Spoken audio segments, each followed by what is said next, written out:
Tonight we are discussing a disappearance that continues to disturb many people. An elderly woman named Nancy Guthrie vanished under unusual circumstances when someone older, careful, and the case still raises difficult questions, and familiar with their surroundings suddenly disappears. People naturally ask whether this was an accident, a medical event, or something far more serious. Why do cases like this immediately attract so much public attention? Because they challenge what people believe about safety and routine. When a younger person disappears, some assume they may have left by choice. But when an older person with established habits suddenly vanishes, it feels unnatural. It creates fear because people imagine their own family members in the same situation.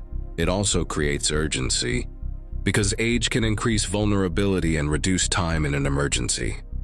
Before we get deeper into the mystery, let's talk about Nancy herself. Many viewers may only know the headlines, but not the person. Why is understanding the victim's lifestyle and routine so important in a case like this? Because routine is one of the most valuable investigative tools. If someone usually calls family, checks in with neighbors, takes medication on schedule, or follows predictable daily habits, then any break in that pattern matters. Nancy was described as living a quieter life with normal habits. That means investigators would immediately compare her known behavior with whatever happened that night.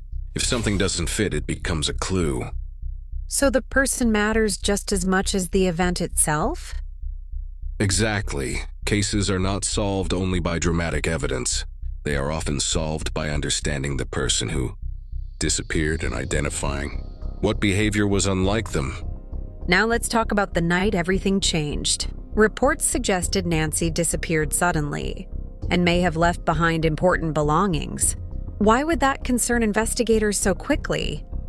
Because people usually take certain items automatically. Phones, keys, glasses, medication, wallets, purses. Those things are habits, not decisions. If they remain behind, investigators ask whether she expected to return quickly or whether she never intended to leave at all.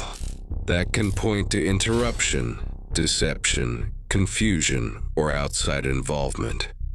Many viewers wonder whether someone may have come to the house. Is that a realistic theory? It absolutely can be. In many real cases, danger does not arrive violently. It arrives politely. A knock at the door, a familiar voice, a request for help, or someone known to the victim. If trust exists, there may be no obvious signs of struggle. That's why calm scenes can sometimes hide serious crimes. So a quiet home does not always mean a harmless departure? Correct. Silence can be misleading. Some of the most serious cases begin with an ordinary interaction. Let's move into the investigation itself. When detectives first respond to a disappearance like this, what are they trying to establish in the first few hours? They want to establish timeline, condition of the scene, and risk level. What time was she last confirmed safe? Who last spoke to her? Was the house locked? Were lights on? Was the bed used? Was food left out? Were medications untouched? Were there camera systems nearby? Those details help determine whether this looks voluntary, accidental, or suspicious. Many people underestimate timelines. Why do investigators become so focused on exact minutes? Because minutes create truth. If someone says they visited at 8 o'clock, but a camera shows a car leaving at 7:30, that matters. If a phone stopped moving at a certain time, that matters. If neighbors heard something during a 20-minute window, that matters. Cases are often solved not by broad theories, but by narrow windows of time. What role do neighbors and family usually play? A major role. Family members know routine, stress, recent concerns, and who had access.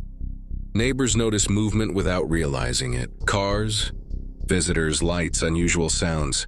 Sometimes the best witness is not a close relative, but the person across the street who saw something they thought was ordinary. And what if there were no immediate signs of struggle? Then investigators consider trust, coercion, or a quick event. Not every crime leaves dramatic disorder. Sometimes someone walks out willingly, then danger happens elsewhere. Sometimes a known person enters and nothing appears broken. Real investigations require patience because appearances can be deceptive. So where does the case stand from the public perspective? Why are people still discussing it? Because uncertainty remains powerful when there is no widely accepted final explanation. People continue searching for meaning. This case contains the elements that keep attention alive. An elderly victim, sudden disappearance, questions about the scene, and no simple answer that satisfies everyone. That lack of closure can be painful, especially for those close to the victim. Very painful. Families live between hope and fear. They replay small details, old conversations, missed calls, and moments they wish they had noticed sooner. Public attention fades faster than private pain. My personal feeling is that many cases like this are solved by one small detail that seems unimportant at first. A forgotten sighting, a vehicle someone dismissed, or a conversation no one mentioned. I agree. Major mysteries are often broken open by minor facts. One witness remembers a strange car. One camera gets rechecked. One person carrying guilt decides to talk. The truth may remain hidden for a long time, but that does not mean it is gone. Do you think someone may know more than they have said? It is always possible. In unresolved disappearances, there are sometimes people who know something small and think it does not matter. Other times, there is someone who knows everything and stays silent. Both possibilities matter. And until answers come, Nancy Guthrie remains more than a headline. She becomes a symbol of every family waiting for certainty.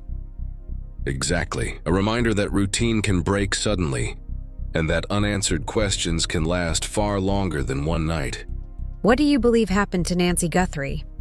Was this an accident, a medical event, or something more deliberate? Leave your thoughts below, because sometimes public discussion keeps forgotten cases alive. If you enjoy deep mystery discussions like this, make sure to subscribe to the channel so you never miss our next investigation. We cover real cases, hidden details, and unanswered stories every week. So join us and be part of the discussion. Subscribe now, turn on notifications, and tell us in the comments what case we should investigate next.